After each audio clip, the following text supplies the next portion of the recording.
கர்ப்பிணியா நடிக்க மறுத்தாங்களா நயன்தாரா?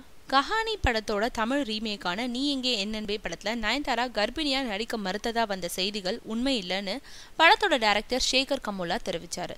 தெலுங்கோட குறிப்பிடத்தக்க படைப்பாளிகளுள் ஒருவராக கருதப்படுபவர் சேகர் கமுலா.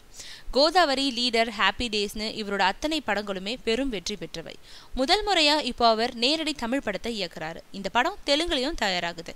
ஹிந்தியில பெரும் வெற்றி பெற்ற கஹானி படம் தான் இது. தெலுங்கு படத்துக்கு அனாமிகான்னு தலைப்பெற்றிருந்தாங்க.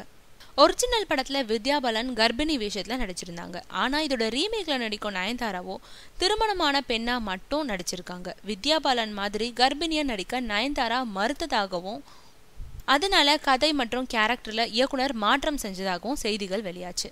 நேத்து சென்னையில நீ எங்கே என்னன்பே படத்தோட ட்ரெய்லர் வெளியிடப்பட்டது. இந்த நிகழ்ச்சிக்காக முதல் முறையா சென்னை வந்த இயக்குனர் சேகர் கமுலா இது பத்தி விளக்கியிருக்காரு.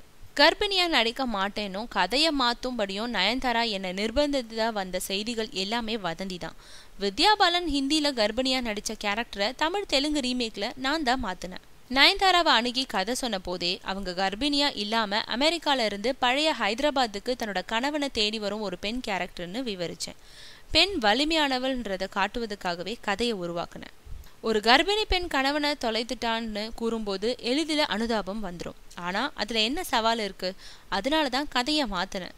கதையோட மையக்கருவை மட்டும் எடுத்துக்கிட்டேன். மற்றபடி ஒரிஜினலுக்கும் இந்த கதைக்கும் நிறைய மாறுதல்கள் இருக்கும். நயன்தாரா பிரமாதமா நடிச்சிருக்காங்க. எவ்வளவு சம்பளம் கொடுத்தாலும் அவங்க நடிப்புக்கு ஈடு இல்லை. இந்த படத்தோட இசை ஒரு கூடுதல் பலம். அதை பத்தி நான் இசை வெளியீட்டு விழாவில் சொல்றேன்னு சொல்லியிருக்காரு சேகர் கமுலா.